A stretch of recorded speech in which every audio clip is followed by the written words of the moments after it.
और नोटों से निकलने वाली बात लोटों तक जा पहुंची। तहरीक इंसाफ के 27 मार्च के जलसे के लिए खिलाड़ियों ने बल्ले की बजाय लोटों की खरीदारी शुरू कर दी। लोटा साज फैक्ट्री से वाबस्ता अफराद का कारोबार चमक उठा। कारकुनान ने लोटे महंगे होने का शिकवा किया है।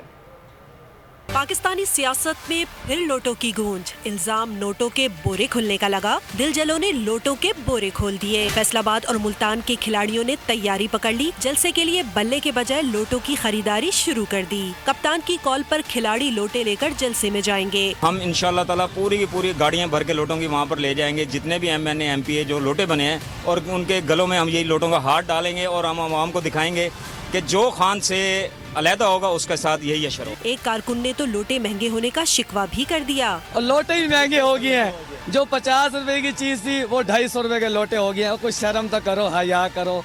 पहले भी बिक गयो और लोटे भी महंगे कर गयो। सियासी खरीदो फरोख्त के खेल में लोटे बेचने वालों की चांदी हो गई। जैसे हुकूमत ने जो तहरीक चलाई अदम एतमाद वाली, तो जो लोटों के डिमांड में बहुत ज्यादा इजाफा हो चुका है। पार्लियामेंट के बाहर तहरीक इंसाफ के कारकुनान पार्टी परचम के अलावा लोटे उठाकर एहतजाज करेंगे।